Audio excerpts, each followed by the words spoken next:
If I had to ask you what your childhood show was, what would you say? For me, I'd have to go with Ben 10.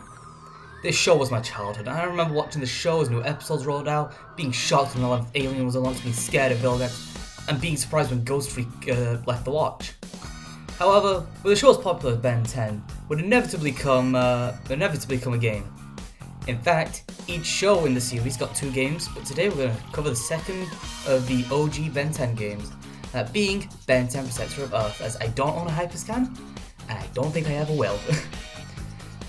And since we can't cover the first Ben 10 game, let's cover the first true Ben 10 game. As you can see here, I'm playing the Wii version, and to me this is the best version of the game, but we should probably start with the plot. The plot of this game is just something else altogether. I think my favourite part of the plot is that they give an explanation to why Ben can only use a few aliens in the game, but my least favourite part of the plot is that they tried to throw in everybody who has been a Ben 10 villain outside of, like, Charmcaster and Rojo. But, I mean, you've got people like Enoch, Ghost Freak, Kevin, and even New Plant Monster. And I can believe Vilgax would work with some of these, like Ghost Freak, because he already does that in Alien Force. But my main issue with the story is that it relies on Vilgax willingly giving up pieces of the Omnitrix to these people, and I just can't buy that. Another issue is that since they try to get in so many villains, some villains get, the short end of the stick. Like how Hex was just possessed by Ghost Freak, or how the Halloween trio are nothing more than just random enemies that you fight. Much like Omniverse when it came to the Riddles, come to think of it. Another problem with the story is just the pacing, because it feels like Dr. Animal section was slapped on at the last minute because they needed more things, because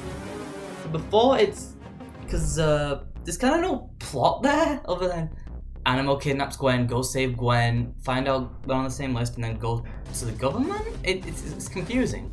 But something I can admit is that it's nice to fight against all the villains in a Ben 10 game, so I'll let it slide, but it's on thin fucking ice.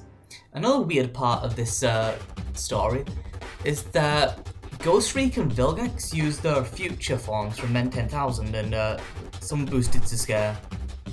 And that just, I don't know, maybe they're trying to use the most recent thing at the time, and I don't know. It's clear this game was being made during Season 3, so there's always that. Another thing is that random plant monster that shows up out of nowhere. How did they get the Wildvine crystal? Did Vilgax give it to it, or did it steal it? I don't know. Maybe Kevin was meant to get it, but the plant monster stole it? Who knows, man. It's a game after all. So the plot revolves around the gameplay. So what is that gameplay like?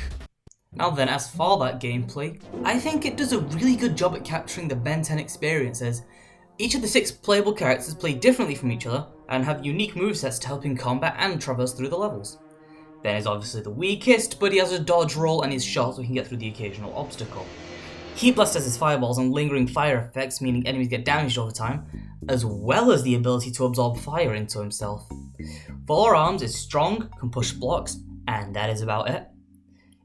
Accelerate is fast, has a super speed, which means that he has quick attacks in combat and can hit multiple switches at once in actual levels. Cannonball is fucking broken and can roll across ramps after a little bit of charge up. Then we have Wildvine, who has reach over his enemies and can swing from specific points in the sky. So far the game sounds like a good time, but it has one major issue with it, the timeout function.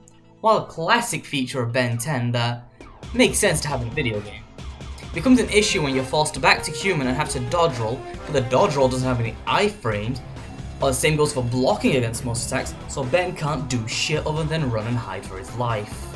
Now I can believe that Ben would not be able to properly block against enemy attacks, but why can't Four Arms and Cannonball? Well, strongest guys there are in the game. It makes no sense, and it's just a problem with the game. Another part of the game that can have issues is one alien is clearly better than the rest, as you can probably see from the majority of the footage I'm showing. That being Cannonball, with his large multi-hitting attacks that don't drain as much Omnitrix energy, or when they do, they nuke the screen.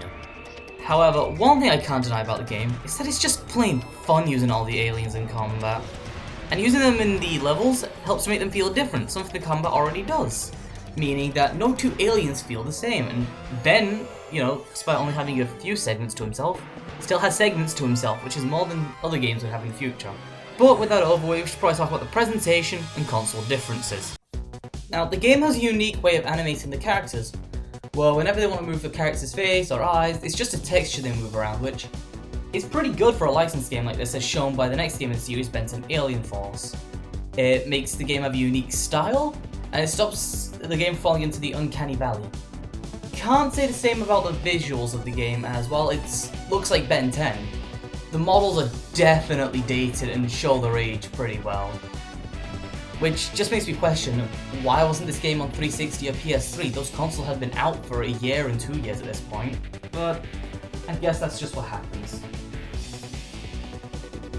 Even with the 3 versions of the game that we have, Wii, PS2 and PSP, I'd still say the Wii version is the definitive version. Although it has forced motion controls and forced pointer controls, it's better than the other versions because A, during boss fights the voiceover actually plays for the cutscenes, I got Grandpappy. Now what you gonna do? and B, the rest of the cutscenes aren't stuck in 4x3 like they are on PSP and PS2.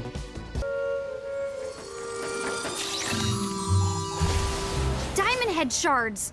Kevin must have gotten Grandpa! Oh, you think? Now the question is, where's he going? Time to get some answers.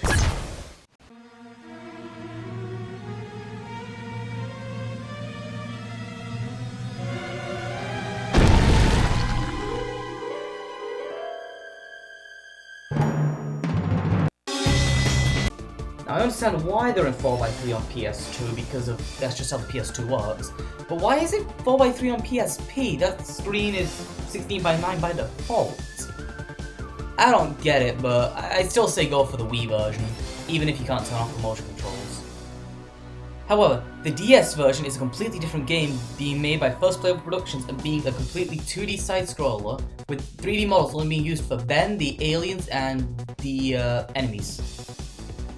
However, this DS version also has a unique alien, Upchuck, and he's a screen nuke and nothing else, so if you bought the DS version hoping for Upchuck, there you go, I guess. But that's all he does, he's just a screen nuke. So with all this in mind, and keeping in fact this was a licensed game from 2007 on the PSP, PS2 and Wii, this is still a great game. It has a few flaws that could be easily fixed with a sequel, but this is one of my favourite licensed games of all times.